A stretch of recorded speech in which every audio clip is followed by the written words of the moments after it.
Good morning, one and all. I'm here to give a session on entity relationship model. I'm Priscilla Jayanti, Assistant Professor in St. Joseph's College. So, in this particular session, we'll be learning more about what are entities, what are relationships, how the relationship can exist between each and different entities. Before going into more into the entity relation model, I'd just like to briefly explain about what are different data models. Data model is a conceptual level of data description. It consists of the relationships, semantic, consistency constraints. It is classified as entity relational model, object-oriented, object relational, semi-structure models. Each model has its own characteristics that varies from one to another. ER is a high-level model and is symbolized with diagrams. Relation model is a low level and is represented with tables. Object-oriented model deals with ER and encapsulation functions with the objects. Now coming to the structure of data model. As I told you, data model consists of relational model, entity relational model, and then we can see that entity relational model is a high level model which is used by the developer, whereas the relational model is a low level model which is used by the designer. Then we have the object oriented model. Then later we also see that it also consists of object relational model and semi-structure model. Database languages. Now coming into database language is required to manipulate the data and its structure. It is classified into two categories, that is the data definition language and relational model. DDL deals with the creation of conceptual and external schema. The conceptual schema defines the structure of entire database for the user, and it deals with what data is stored in the relation. External schema defines a part of the database, and each database can have any number of external views. Basically, it hides the unrelated information of the database from the user.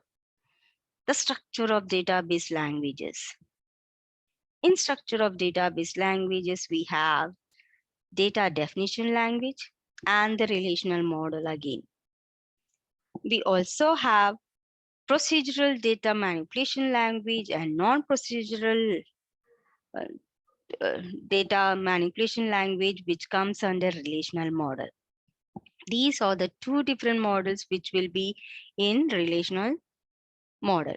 Now coming to ER model, that is ER diagrams, we see that it considers the real world that consists of base objects, which are called as entities.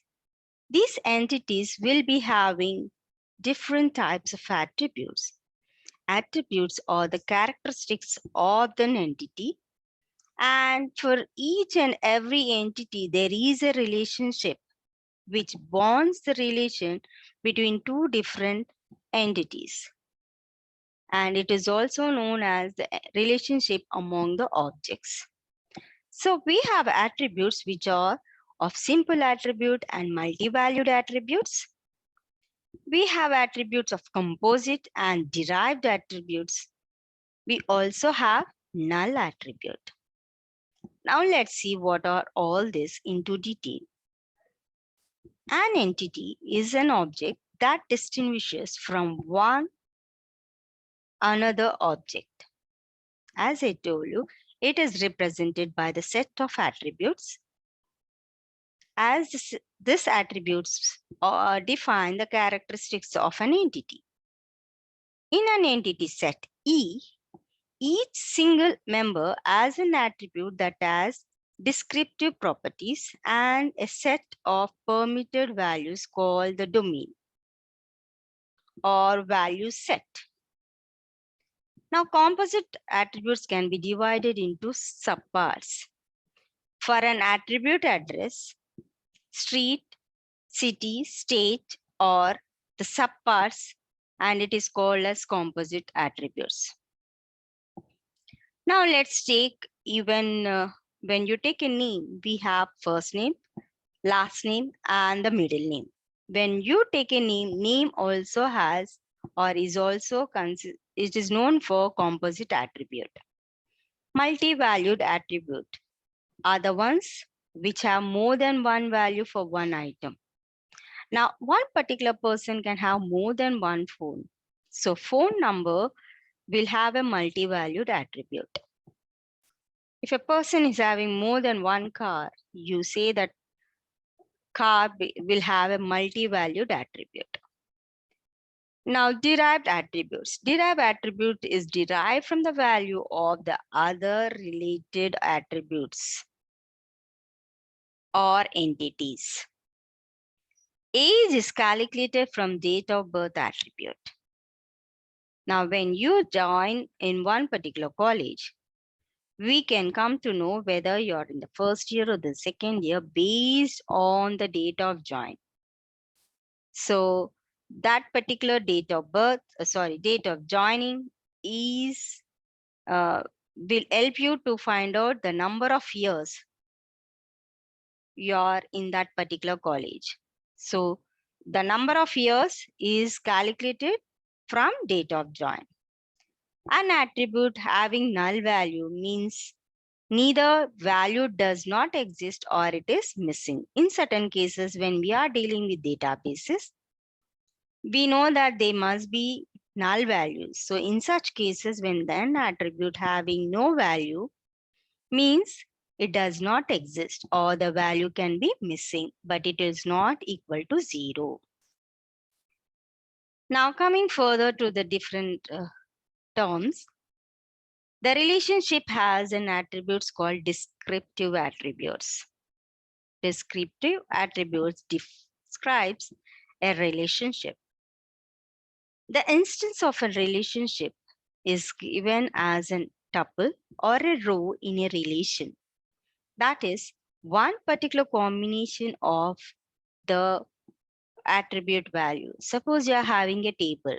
Now, when you are having a table, when you have the student ID, student name, the class, and the marks, when you are having all this, then we can say that when you are trying to select the complete row, then we say that this particular for one row is an instance of a relationship. If R involves only two E's, then it is called binary relations. Whenever we are having two entities, now when you're having two entities, then the relationship which exists between two entities is called as binary entity. And for the three entities, we have ternary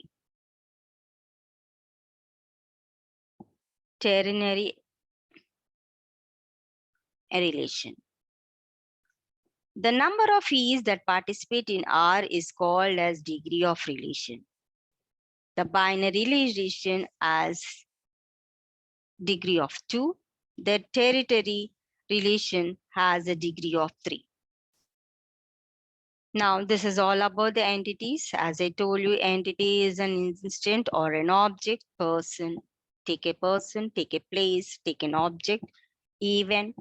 All this belongs to an entity. When you consider an entity type, it is a collection of all the entities. Now, when it is a relationship, you have a relationship type, relationship instant. Relationship instant is something which is the link between the entities. Relationship type is the category of the relationship, the link between the entity types. Attribute, it is the property or the characteristics of an entity. So here are the different diagrams or the symbols which will be used for representing ER diagrams. entity, relation, attribute, multi-valued attributes, weak entity, and derived attribute. Now, when you have one-to-one, you can see that how the relationship is being shown. So all these are the symbols of the ER diagrams. Now, you can have two types of an entity, that is strong entity set and the weak entity set. Strong entity set always has a primary key, whereas a weak entity set does not have a primary key. Strong entity set is being represented by single rectangle symbol, whereas a weak entity set is being denoted by double rectangle symbol. We also see that whenever you have a primary key, it is being underlined. As weak entity does not have a primary key, you do not see that there is an underline for that particular key. Weak entity is the one which will be dependent on the other entity.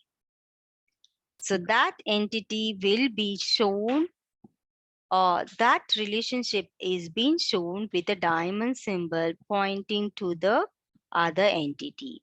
So the other entity is a strong entity. So this is what is the difference between the strong entity and the weak entities. Now the types of attribute. They have 5 such types of attributes. You have simple, composites, single valued, multi-valued, derived attribute. Simple attribute, an attribute which cannot be further subdivided into components, is a simple attribute. The roll number of a student, the ID number of an employee. Now, when you look at an employee ID, you cannot further divide it. Okay. When you look at a roll number of a student, you cannot divide it. Composite attribute. Composite attribute, as I told you, is something wherein it is being formed with the various parts. Now let's take an address. When you have an address, you see that it consists of the house number, the street, the cities, country, and the pin code. As I gave you the example before, the name is also split into the first name, middle name, and the last name. So it is also a composite attribute. Now coming to the single valued attribute, the attribute which takes up only single value for each entity's instance is single valued attribute. The age of a student. Next, the multi-valued attribute. Multi-valued attribute, the attribute which takes up more than a single value of each entity is called multi-valued attribute. So as I told you, phone number of a student, you can have a landline, you can also have a mobile. So that becomes a multi-valued attribute. Now coming to the derived attribute. Derived attribute, an attribute that can be derived from other attributes. Total and the average of the marks is derived from the different subject marks. Now coming to the entity symbols. As I told you, here you can see the entity type, the strong entity, the weak entity, and the associate.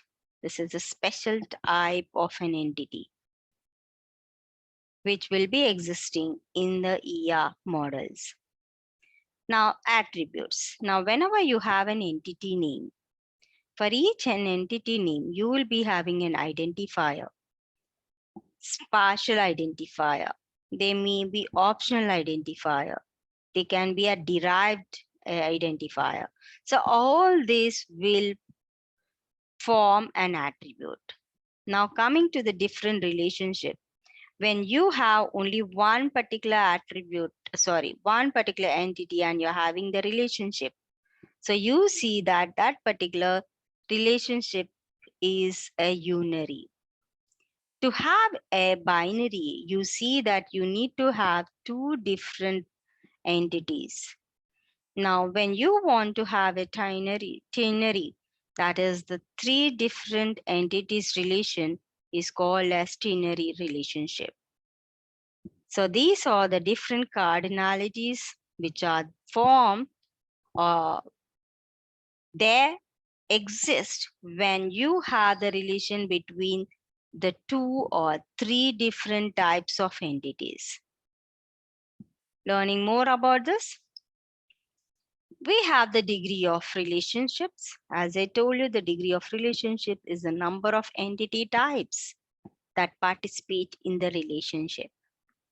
When you have a unary, that is one particular entity, then you say that the relationship when it exists is a unary relationship. For example, a single person marries a person. Okay, so this is one particular relationship. Now coming to the binary relationship is when two entities participate and is the most important relationship degree. Teacher teaches subject, person order products. This is a binary relationship. Trinary relationship is when three entities participate in the relationship. Cardinality relationship. Cardinality relationship is the one wherein you see that is the relationship is this number of instance of entity B that can be associated with entity A. There is a minimum cardinalities and the maximum cardinalities for each relationship. So cardinality relation limits exist or usually derived from the organization or external constraints. So these are the relationships and the cardinality mapping.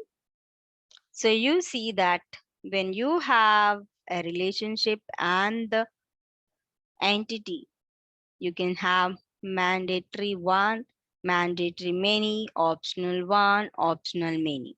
So you can see the symbol what we have been using for this particular relationship cardinalities. So coming further, with the help of the examples here, mapping cardinality defines the relationship between the number of entities in one entity set with the number of entities to the other entity set.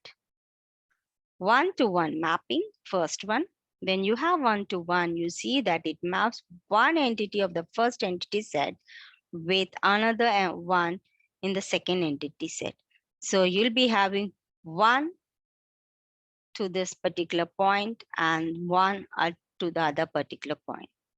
And you'll be giving a relationship phrase which is meaningful and how these two entities are being associated. Now, when you have a customer and an entity which is an ID, so here we are saying that customer has an ID. So one customer can have only one ID. Now let's take here student. Student has a roll number. One husband, one wife. One particular person has one passport. All these are called as one-to-one mapping.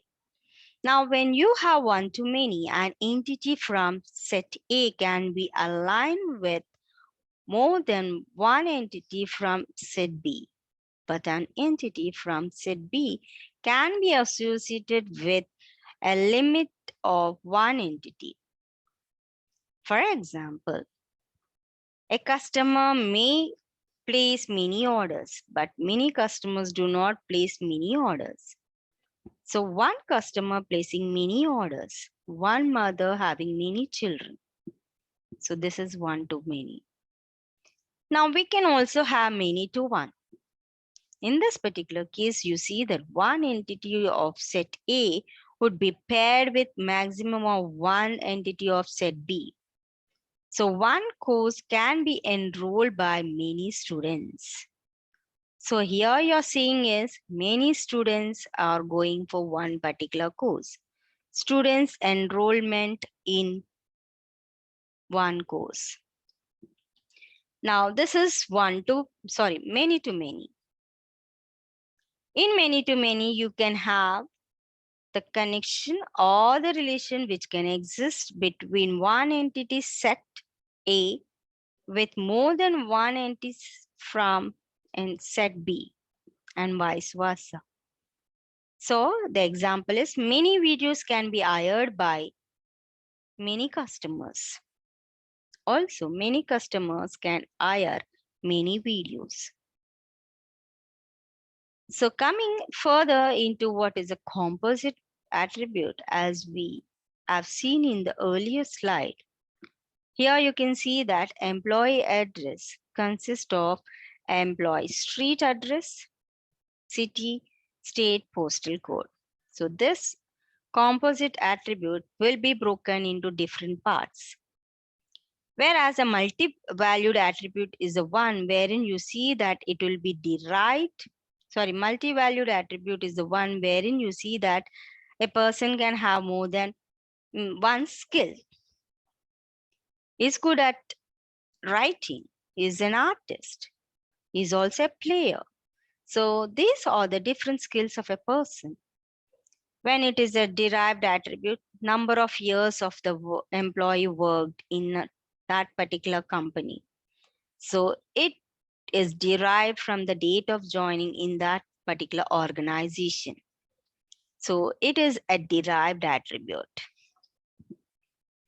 So as it's a simple and composite identifier, you see that the identifier will be bold-faced and underlined. So this is what is called, that is the one to the left, student ID is called as a simple identifier. When you have a flight ID represents flight number and the flight date. It is a composite identifier.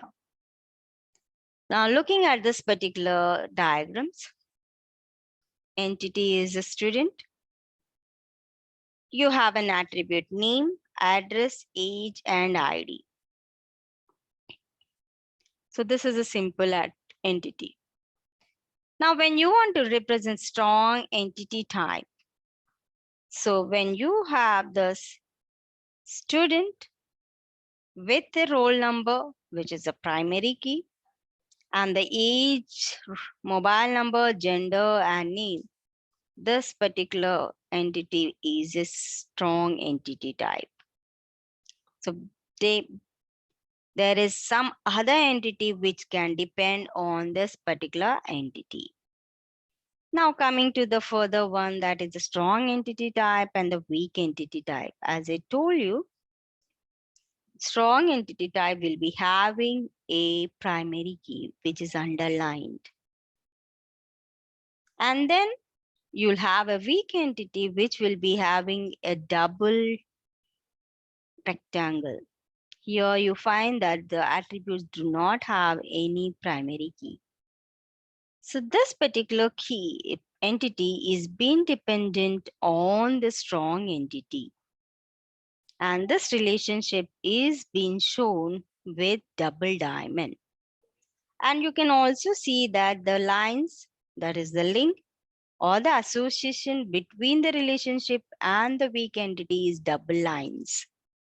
So the moment you see this particular diagram, you can say that this is a weak entity and the strong entity type. Okay, so the relation will be weak entity. Now coming to the ER diagram. In this particular ER diagram, this is an entity. This is an attribute. All these are different types of attributes. Age is a derived attribute. Phone number is multi-valued attribute. Name, date of birth, roll number, or the single valued attributes. When it comes to address, address is the one which is having multi-valued attribute.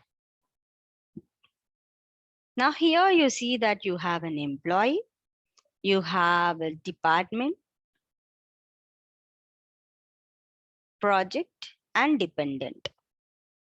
So in this particular ER diagram, you can see that you have different attributes. And in that, you have an employee ID is a primary key. And we see that employee works in a department. So this is the relationship which is existing between the entity employee and the department. Department number is a primary key. Department has name and location. And department has a project. And the project number is the primary key and the name and location is given.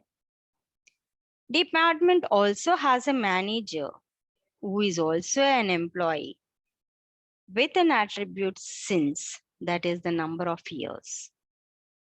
We also have a relationship works on hours, which forms the association between the employee and the project. The employee and the dependent. Dependent is the one wherein you see that based on an employee, they can be a children, they can be the parents who are dependent. So dependent is an entity, weak entity, and it is dependent on the strong entity employee. So the name, gender, and the relationship is there. So this is an ER diagram of one employee. Now coming further to an ER diagram, which is here, the user of the website has a unique username. The user has a registration date, email address, date of birth. User can write post that has an image and description. So here is a user, registration date, username, date of birth, email. So user writes the post which has an image and the description. Then a user can write any number of posts, but one post is created exactly by the user. So here you see that is 0 and infinity is being shown. Now user can write one or more posts. So here we are saying one and one relation. Okay. Then we also have post or sorted into categories with unique name. Each post can be assigned to any number of categories. So here you see that post has any number of categories and it is based on the names. So you see that one post has one category. Now coming to the next one, rating is uniquely identified by ID, consists of a given number of stars, 3 out of 5, and contain a comment. So here you see a rating is an entity and a person can write a rating with the help of a comment, which is an optional. So you're putting an O and rating ID will be there and the number of stars. So these are the different attributes. Now coming to the next ER diagram, we see that a student can enroll a course or many courses. A student has at least one enrollment. An enrollment consists of a student name, date of enrollment, course name, and course ID. So student is an entity. Student ID is a primary key, name, address, and the date of birth. So here student can enroll one particular course. So you have 1-to-1. And the enrollment has the course ID, course name, and the student name, the date of enrollment. Now, it also says that a course has a unique CID, the time of registration, date, subject and lecture name. So your course as a course ID, subject, time, date, and the lecture name. Next, it says lecture can have lecture one or more subjects. Lecture can lecture one or many subjects. Lecture is identified by the lecture ID and the lecture name and the mail ID. So you have a lecturer who is being represented by the lecture ID, name, email, and the address. So one particular lecture can lecture one particular course, or a lecturer can have many subjects. Each subject has one lecturer assigned. Each subject can have many lecturers. So you have one subject, so one at this particular point and then one at this particular point. This shows one-to-one many relationship between a lecture and the subjects. When you're having the relationship with how it is defined here, so it is one lecture can offer many subjects. Okay, so now coming. So here it says that each subject has subject code, subject unit, subject description. So you have subject code, subject unit, and subject description. So here you see that one particular student will enroll in one particular course. Many students will enroll in only one particular course. Okay, it's not that one-to-one course. Is it clear? So this is why we see that at student you are having many symbol, whereas at enrollment you are having one. Many students will enroll one particular course. So when it comes to the course, again you're having many. Again, you can have one lecture can lecture many courses. Otherwise, one lecture can lecture only one course. This is how you will be drawing or you will be doing your ER models. All the best. Thank you.